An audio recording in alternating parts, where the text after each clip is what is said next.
Hoy os vengo a mostrar 8 plantas de interior que yo personalmente no recomendaría para personas principiantes en el mundo de las plantas. Todo lo que voy a decir es en base a mi experiencia con ellas, ¿vale? Es una opinión personal y quiero dejar claro también que puede que haya personas que hayan tenido buenos resultados con estas plantas a pesar de no tener mucha experiencia, ¿vale? Puede ser. Pero a mí, personalmente, pues siempre me han dado algún que otro problema, así que no me enrollo más y que empiece el vídeo. La primera planta de la lista son las plantas carnívoras, en general, ¿vale? Esta incluye tanto las droseras como las Venus atrapamoscas o como las serracenias, como sería esta de aquí. Es precisamente el hecho de que son plantas carnívoras la razón por la que son difíciles de cuidar mayoritariamente, básicamente porque viven en condiciones muy específicas, muy concretas y muy distintas a la mayoría de plantas de interior, por lo que si las cuidamos igual que el resto, mal. Para empezar, son muy exigentes en cuanto al sustrato. Tenéis que pensar que en su medio natural estas plantas crecen en zonas muy bajas en nutrientes y zonas así como pantanosas, por lo que el sustrato tiene que cumplir estas características. Tiene que ser súper bajo en nutrientes, tiene que retener muy bien la humedad y aparte tiene que ser bastante ácido, ¿vale? Son como 3 características que requieren las carnívoras. Yo hace unos años tenía en la terraza una zona de plantas carnívoras donde tenía un montón, bueno, bastantes, no tampoco un montón, pero bastantes carnívoras de distintas especies y géneros, y yo usaba una mezcla de 50% turba rubia y 50% perlita. Eso es la que funcionaba mejor en mi experiencia, pero por supuesto no es la única mezcla disponible, también podéis comprar cualquier mezcla que sea ya apta o preparada para plantas carnívoras. El problema es que aunque tú uses un muy buen sustrato, hay el tema del riego, que en mi opinión es lo que hace de las plantas carnívoras unas plantas más difíciles de cuidar. El riego tiene que ser muy constante, como os he dicho, estas plantas viven en zonas súper húmedas, al lado de ríos y pantanos y lagos, por lo que no se puede secar nunca la tierra, y el agua con la que la reguemos tiene que ser obligatoriamente muy baja también en sales minerales. ¿Esto qué significa? Pues significa que no podemos usar el agua del grifo, tenemos que usar agua de lluvia o bien comprar agua destilada. Entonces esto hace que esta ya sea una planta que requiera estos cuidados extra para mantener en buen estado. O sea, si tienes una sola planta carnívora, quizá pues se puede hacer, pero cuando tienes como muchas plantas carnívoras, como yo tenía antes, pues sí que es verdad que al principio pues iba cada día, bueno, cada día no, pero bastante a menudo a comprar agua destilada, pero especialmente en verano, cuando te piden tanta agua diariamente, es común que algún día te olvides de tener agua destilada disponible y las termines regando con agua del grifo. Y lo que pasa es que al principio no pasa nada, se mantienen bien, pero con el paso del tiempo sí que se van acumulando esta cal, este cloro en el sustrato, y las carnívoras pues se van dañando cada vez más y pues precisamente se quedan como así, ¿no? Como más, se les secan las puntas, se quedan más feillas, y eso es pues por el agua. Las carnívoras también son muy exigentes en cuanto a la luz, requieren obligatoriamente una muy alta cantidad de luz y si puede ser directa, ¿sabéis? Un poco de sol directo, pues les sienta de maravilla. Y a mí personalmente es una planta que nunca me ha funcionado bien dentro de casa, ¿vale? Se terminan debilitando. Sí que es verdad que yo vivo cara al norte, nunca tengo sol directo dentro de casa, por lo que a mí siempre me han funcionado mucho mejor en exterior. Dicho todo esto, creo que ha quedado bastante claro por qué no me parecen plantas óptimas para principiantes. Son bastante exigentes en distintos aspectos, pero aún así os puedo anticipar que lo más posible es que en primavera vuelva a comprar varias plantas carnívoras y vuelva a tener o a rehacer mi zona de plantas carnívoras, porque realmente me encantaba, me parecía súper interesante, y especialmente las serracenias y las droseras, esas dos son las que más me gustan en general porque son como las más buenas atrapando insectos y son como las más interesantes. Así que bueno, espero que os hayan gustado las plantas carnívoras y pasamos ya a la siguiente. La siguiente planta de la lista son las calateas. Todo lo que es el género de las calateas en general me parece difícil, y sí que es verdad que también me parece uno de los géneros más atractivos estéticamente, por lo que puedo entender por qué la gente quiere tener este tipo de plantas en casa. A ver, las calateas sí que es verdad que no requieren un mantenimiento tan exigente quizá como las plantas carnívoras, pero como os digo, siguen siendo plantas bastante difíciles. En mi experiencia es muy difícil que una calatea te viva durante varios años, como sí que lo hacen varias de mis otras plantas, ¿vale? Siempre se me terminan muriendo antes. Y por ejemplo, mira, esta es una calatea doti. hace unos 4 meses que la tengo y de momento está espectacular. Se ha adaptado de forma muy bien de momento, pero ¿qué pasa? Que las calateas requieren obligatoriamente de mucha humedad ambiental y de un riego muy constante. Y a la que le falta alguno de estos dos principales factores, se empiezan a secar un poco lo que serían las puntas de las hojas y poco a poco se va debilitando hasta básicamente morirse. Es lo que me ha pasado siempre con ellas. Y es curioso que a pesar de que sean como así bastante difíciles, las calateas son uno de los géneros de plantas más populares como planta de interior. O sea, y ya os digo, lo puedo entender perfectamente, son preciosas, tienen este aspecto en muchos casos que parece como de plástico, parece una planta falsa, y en otros casos también tienen las hojas que son como peluditas, son muy interesantes, además del hecho de que son plantas que mueven sus hojas. Si es de día o de noche, pues las hojas se mueven en función de la humedad ambiental, por lo que es curioso, es una planta que tiene como muchos aspectos positivos, al menos estéticamente, y precisamente por esto siempre termino comprándome alguna calatea, no puedo evitarlo, pero la esperanza de vida de una calatea en mi casa son de unos 10 meses máximo. Es muy difícil que vivan mucho tiempo. Calatea es un género de plantas que comprende unas 60 especies distintas y se encuentra en la familia de plantas Marantaceae. Esta es nativa de zonas tropicales de América y de hecho sé que muchos de los que me miráis lo hacéis desde zonas tropicales de América, desde países tropicales.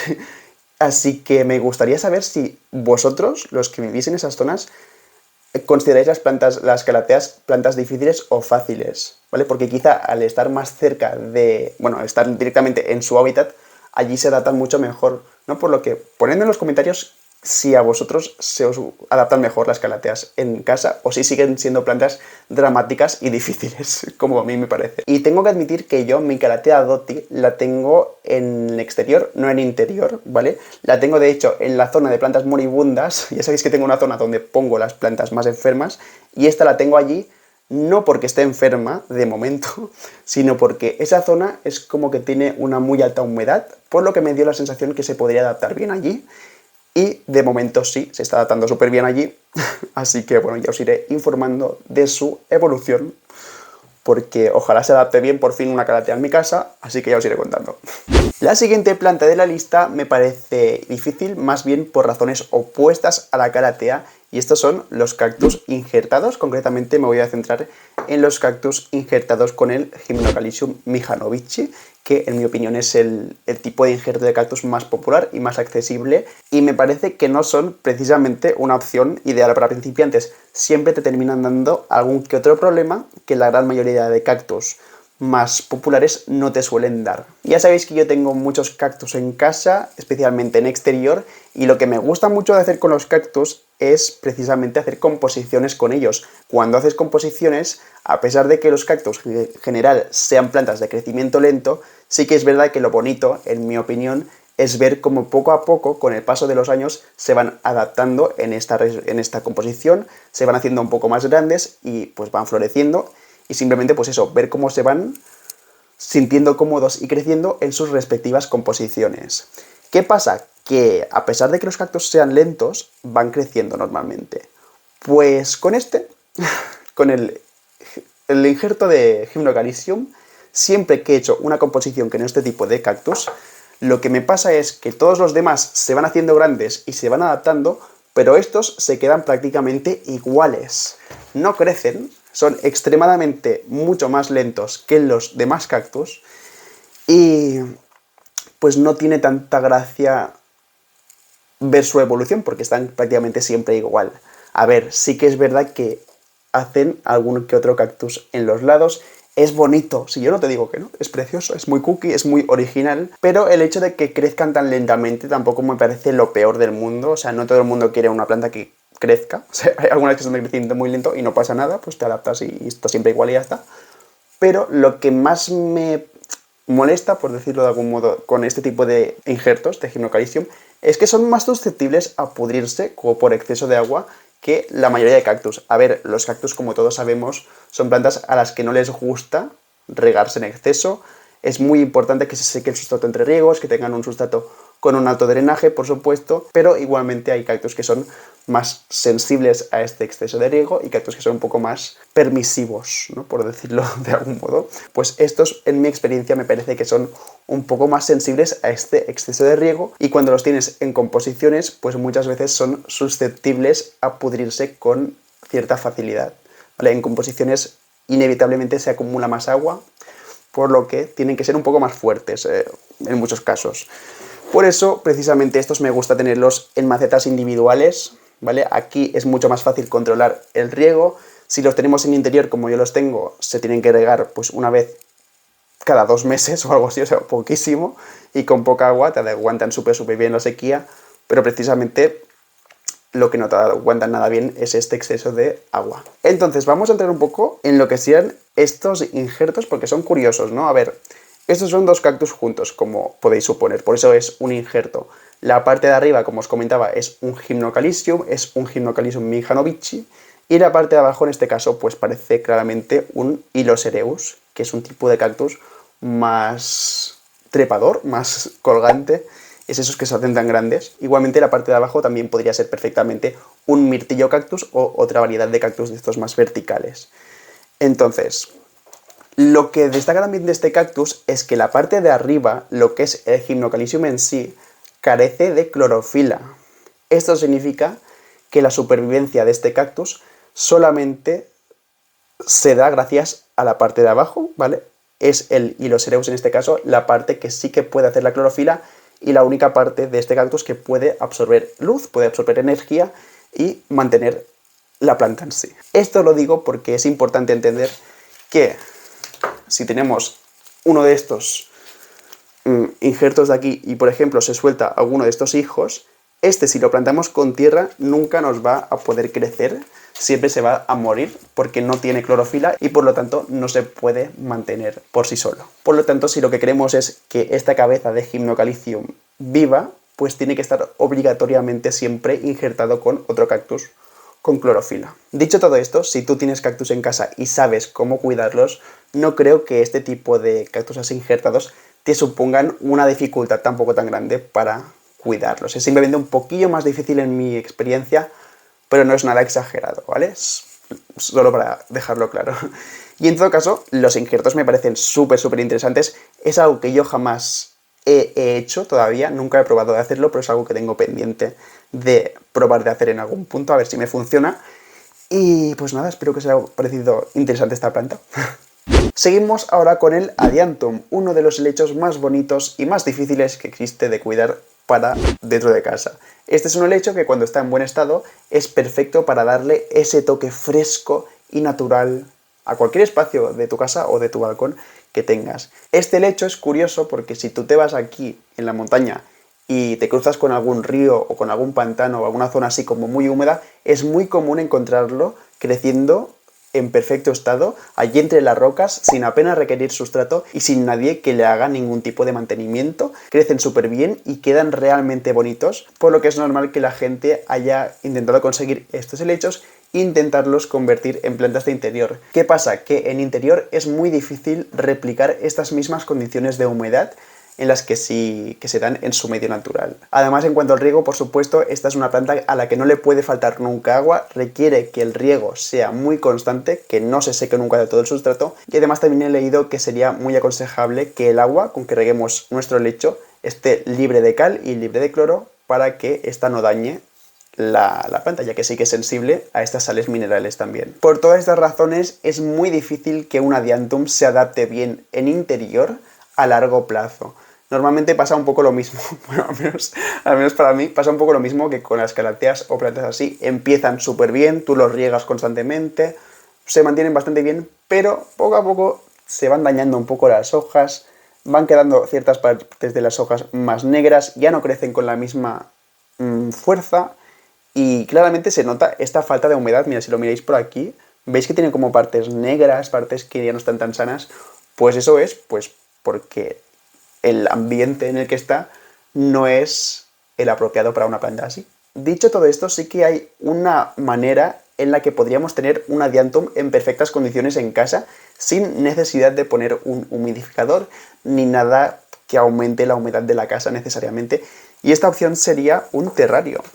Yo tengo algún que otro terrario, bueno, ahora mismo solo tengo este, pero yo he tenido algún terrario en casa. Y aquí puedes tener plantas más exigentes con los niveles de humedad y en perfectísimo estado. Ahora mismo esta que veis por aquí es una ludisia, es un tipo de orquídea terrestre que puse en un terrario, bueno, que puse en este terrario hace posiblemente más de un año, o sea, hace un montón que está aquí. No le hago nada, simplemente lo único que hago es podarla cuando veo que se hace muy grande. Ahora mismo está muy grande, posiblemente la pode en breves.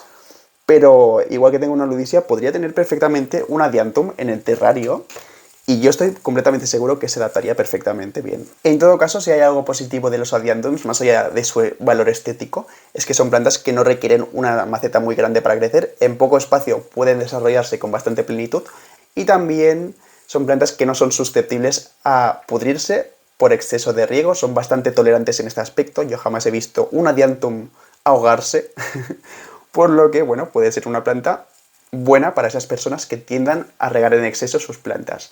En todo caso, este es el adiantum, una planta que no es perfecta, pero que sin duda si le das los requerimientos que necesita, pues puede vivir bastante bien. Así que bueno. La siguiente planta de la lista es uno de los géneros más apreciados y más populares que existen dentro del mundo de las plantas de interior, y estas son las alocasias.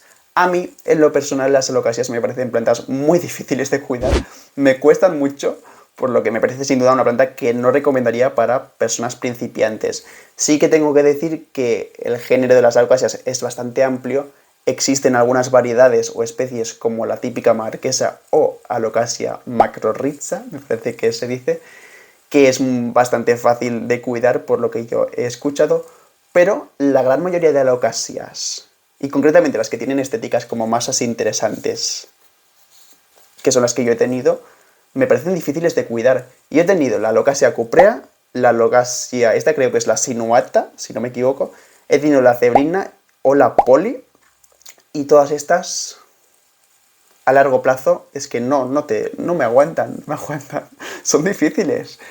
En mi opinión, por lo tanto, dentro de lo que sería la familia de plantas Araceae, ¿sabes? La famosa familia de plantas Araceae donde están los monsteras y los philodendrons, me parece que las alocasias son el género de plantas más difícil de cuidar dentro de esta familia de plantas. Mucho más difícil que otras plantas de la familia como serían los philodendrons en su mayoría, o las zamioculcas, que son súper fáciles, o los potos, por ejemplo. Las alocasias son plantas que requieren una muy alta humedad ambiental y también una abundante cantidad de luz indirecta.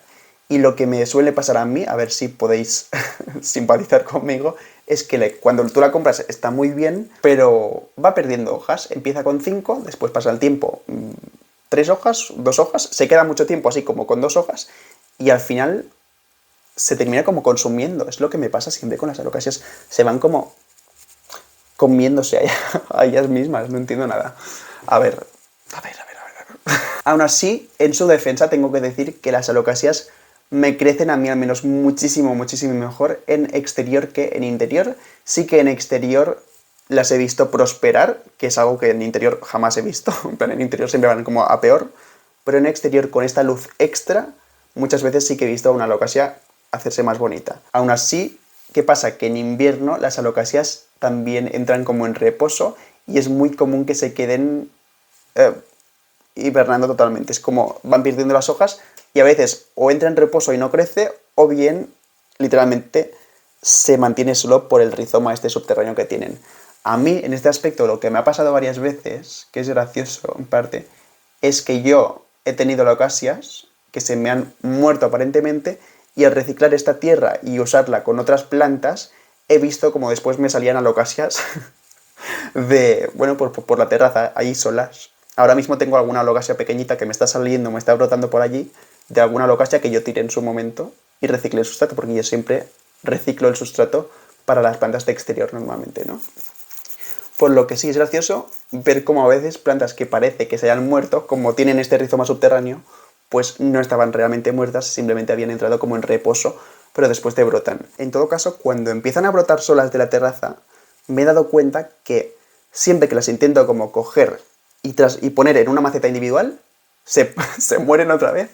En cambio, cuando las dejas allí y no las tocas, es cuando mejor te crecen. Es como que no les gusta nada que las muevas Al menos es lo que yo he visto, ¿eh? ¿Y qué más? Pues decir, sobre todo, mencionar, pues los cuidados básicos serían esos, que en interior, para un mejor desarrollo de una alocasia, lo ideal sería mucha humedad ambiental y mucha luz indirecta, y en exterior, por supuesto, protegerla del sol directo y protegerla del viento o de los cambios bruscos de temperatura. Siguiendo estos consejos es cuando me parece que tienen las alocasias más probabilidad de desarrollarse con plenitud. Así que, pues aquí las preciosas alocasias. Otra planta que también me parecía que tenía que estar en esta lista de hoy, en este vídeo, es la amaranta. La amaranta es una planta que taxonómicamente, evolutivamente, es muy cercana a la calatea. Ambas pertenecen a la familia Marantaceae, por lo que lo más probable es que si se te dan mal las calateas, también se te den mal las marantas. Y al revés, y viceversa, por supuesto.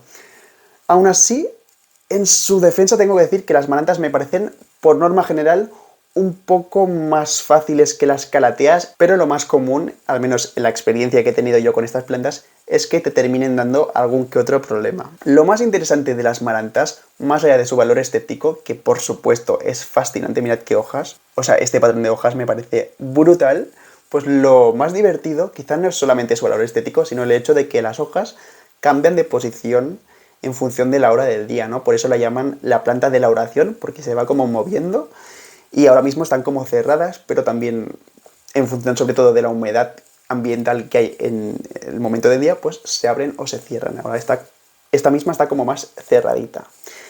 Y tengo que decir que esta amaranta que veis por aquí, quizá hace un año que la tengo o 6 meses que la tengo, o sea, hace más de 6 meses seguro. Yo creo que debe hacer alrededor de un año.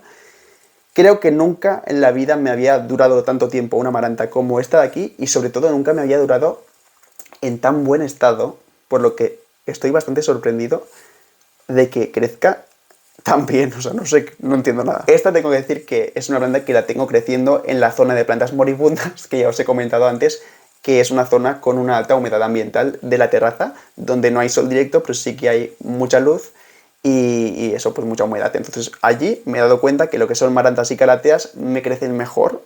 Por fin he encontrado una zona donde crecen bien estas plantas, pero si las tengo dentro de casa, me crecen así.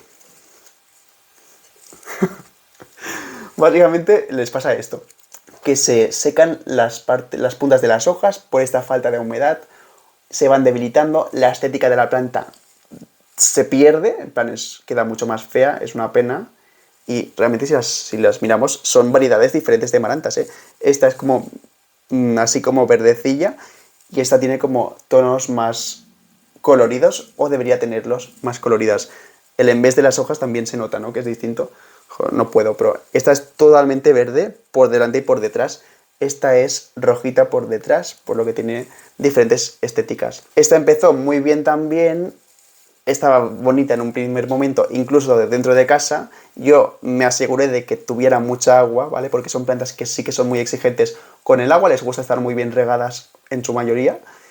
Y en un principio estaba muy bien, pero ya os digo, es que al final les pasa esto. También me parece una planta que es bastante susceptible a coger ácaros y eso también las debilita. Sobre todo cogen ácaros cuando el ambiente de la casa es como más seco, ¿vale? Cuando falta humedad son más propensas a coger ácaros. Esta amaranta en concreto no necesariamente se tiene que morir, ¿vale? Si la pongo con más humedad ambiental podría perfectamente brotar. De hecho me estoy fijando que las nuevas hojas, que serían estas, están brotando bien, pero un poco delicadas son, la verdad, un poco dramáticas. Una es drama queen, pero bueno. Las marantas también he visto que son plantas que crecen muy bien en macetas de autorriego, ¿vale? Las macetas de autorriego normalmente es como que mantienen más humedad en el sustrato y plantas como las marantas, que son más exigentes con esta agua, pues a veces te crecen mejor en este tipo de macetas donde sabes que nunca se va a secar del todo la tierra o es más difícil que pase. Y por cierto, antes de pasar a la siguiente planta, quería mencionar también la tenante, creo que se llama como tenante, no sé cómo se pronuncia, que también es una planta de la familia Marantaceae. Esta también hace como quizá 6 meses, 8 meses que la tengo. Está bien, no está perfecta, pero bueno, está más bien que otra cosa. Y yo siempre que había tenido estas plantas antes, se me habían muerto. Son plantas súper exigentes con el agua, las tengo en cubremaceta siempre, y a veces incluso se quedan inundadas, que parece que es algo que tampoco les molesta tanto. Por lo que, bueno, aquí otra variedad de planta Marantaceae, que también es una opción, y tampoco recomendaría para principiantes, la verdad. Pero bueno, en todo caso, sé que hay gente que tiene marantas dentro de casa y les crecen sin mucho problema. Yo imagino que si vives en una casa como más húmeda, pues no tienen por qué darte tantos problemas. Pero mi casa debe ser como más seca y a mí, dentro de casa, no me crecen bien las marantas. Y en todo caso, si eres una persona principiante en el mundo de las plantas, puedo entender que te guste esta planta porque se mueve y todo esto que es divertido, pero no sería para nada una de mis primeras opciones para adentrarme al mundo de las plantas de interior, porque son bastante sensibles en muchos casos. Pero bueno, son preciosas. La siguiente planta de la lista, como podéis ver, es el Coco nucifera. A ver, el Coco nucifera o nucifera, no sé nunca cómo es. El Coco nucifera es una planta que yo tenía anteriormente y os la enseñé, por ejemplo, en el vídeo ese de plantas verticales, para espacios verticales, y es una planta que yo he tenido en total 2 veces. Ahora mismo no la tengo porque se me murió, así que bueno, lo más parecido que he encontrado es esto, así que tenéis que poner un poco de imaginación y imaginaros que esto es un Coco nucifera. A ver, es una planta que destaca por tener una gran semilla aquí en el centro, que sería la semilla del coco, como podéis ver, y después de esta semilla le salen un montón de hojitas. Una planta, por lo tanto, muy alta, muy estilizada, que le da un toque muy elegante a la casa. Y realmente es una planta que en un principio empieza siendo fácil de cuidar, ¿vale? Toda la energía de esta planta sale a partir del coco, por lo que no suele estar en macetas muy grandes, en macetas bastante pequeñas crece bien, pero como planta de interior es prácticamente imposible que te viva durante más de un año. Es curioso porque el cocotero, el Coco nucifera, es una de las plantas más cultivadas en todo el mundo y es una planta que en exterior, en climas tropicales particularmente, crece con muchísima facilidad, es súper resistente y crece bastante rápido, ¿no? Por lo que tiene como muchos aspectos positivos que le hacen una planta atractiva para cultivarse en exterior y en un clima tropical. En interior la cosa cambia y se dan una serie de problemas que hacen que no sea una planta óptima para tener durante años, como os digo. Para empezar, es una planta que no tolera el frío, por lo que es indispensable que en épocas de invierno, por ejemplo, esté protegido de este. Si lo tenemos dentro de casa, por otro lado, es vital que reciba una muy buena cantidad de luz indirecta para crecer correctamente. ¿Qué pasa? Que en invierno o en otoño incluso, como hay menos horas de luz, es muy probable que el coco, con la luz natural propia que reciba, no tenga suficiente luz para poder desarrollarse y se termine muriendo, sobre todo durante esos meses de menos iluminación, porque requiere muchas horas de luz. Aparte, es una planta que, por supuesto, es una palmera en su estado maduro. Cuando está en una maceta pequeña, evidentemente, no puede tener el espacio necesario para desarrollarse en plenitud, por lo que, por supuesto, es que en interior es inviable darle el espacio apropiado. Pero es que aún así no hace falta porque se muere antes, no te preocupes. En cuanto al riego, este sería pues cada 3-4 días. Ya veréis si tenéis esta planta que cuando se seca la parte superior del sustrato ya lo podéis regar. Es importante no ahogarlo porque sí que puede ser susceptible a pudrirse al estar en interior, ¿sabes? Cuando está fuera le da más bien igual, pero cuando está dentro, como tarda más en secarse el riego y no tiene tanta luz, pues se tiene que dejar espaciar un poco más el riego, pero bueno, tampoco me parecía súper delicada en este aspecto. Dicho esto, sí que es verdad que hay alternativas a un Coco nucifera muchísimo más acertadas, digamos, para principiantes, como por ejemplo podrían ser una Kentia o una Areca. Esas también son palmeras, ¿sabes? Son de la misma familia, la familia es Aracaceae, si no me equivoco, y esas sí que te pueden vivir en interior durante un montón de años y son plantas también bastante apropiadas para principiantes. No te suelen dar muchos problemas, además son perfectas para ocupar estos espacios grandes y verticales, por lo que si queréis una alternativa a un coco como sería este, pues una areca o una kentia sería una muy buena opción. Así que bueno, nada, un Coco nucifera no me parece en absoluto una opción fantástica si lo que quieres es una planta que te viva muchos años. Por lo que bueno, hay que una planta más. Seguimos ahora con la que es posiblemente la planta más espectacular de la lista o del vídeo de hoy, o al menos la más colorida y grande, y esta es la Begonia rex, esta completa maravilla que tengo por aquí en mis brazos. Esta es una planta preciosa que destaca por tener estos colores tan interesantes y estos patrones en las hojas tan y tan curiosos. y estéticamente tan artísticos, ¿no? Y bueno, es preciosa, pero no es una planta que yo recomendaría tampoco para principiantes. Y esto es así por varias razones. Para empezar, las begonias son plantas que requieren una altísima cantidad de luz. Es muy importante que tengan mucha luz, pero a la vez son sensibles al sol directo, por lo que requieren mucha luz, pero nunca directa. Eso hace que tenga un rango de aceptación de la luz bastante limitado, ¿sabes?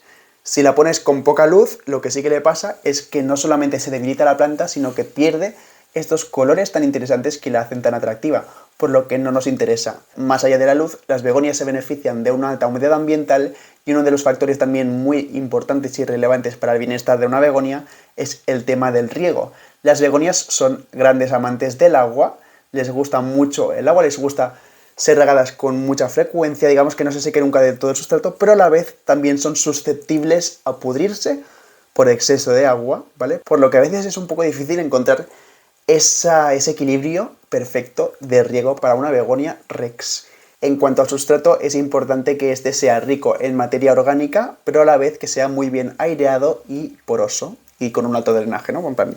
Que pase muy bien lo que sería el aire y el oxígeno y el agua, y que no quede como muy compacto, que podría ser perjudicial y podría propiciar la pudrición de las raíces. Entonces, algo fascinante de la begonia rex es que esta es una planta con una alta capacidad para mutar y de la que han salido un montón de híbridos y variedades distintas. Yo os estoy enseñando esta porque es la que me parece más bonita de las que tengo, pero es que también tengo aquí, por ejemplo, esta otra planta, esta otra begonia, que también es begonia rex. Ambas son distintas variedades de la misma especie. Y es que de begonia rex no solamente hay un tipo ni dos, sino que hay un montón de tipos, de variedades con distintos colores y patrones en las hojas. Más allá de esto, el género begonia es un género enorme, con más de 1500 especies aceptadas actualmente, y por supuesto de estas 1500, si se mezclan y si se hibridan las plantas, pues salen todavía más variedades y estéticas distintas, lo cual me parece increíble. Y en todo caso, si he puesto la begonia rex en este vídeo es porque, como os he comentado, tiene como este rango de adaptabilidad a la luz como tan estrecho, ¿vale? No quiere poca luz, no quiere mucha luz, quiere algo muy concreto. Y también en el tema del riego, no quiere deshidratarse, pero a la vez se puede pudrir fácilmente. Pero a pesar de esto, es una planta con una estética fascinante y espero que os guste tanto como a mí. Y hasta aquí estas 8 plantas de interior que yo personalmente no recomendaría para principiantes. Por supuesto, como os he comentado ya, todo esto es mi opinión, o sea, para mí es evidente que una Tillandsia o una Zamioculca es extremadamente más fácil de cuidar que una Alocasia o una Calathea, no hay duda, pero por supuesto aquí cada uno tiene sus experiencias diferentes y por lo tanto sus opiniones propias. Así que en todo caso ya me diréis si estáis de acuerdo o no con la información que os he dado hoy. Y yo ya me callo por hoy y nos vemos muy pronto con más vídeos. Chao.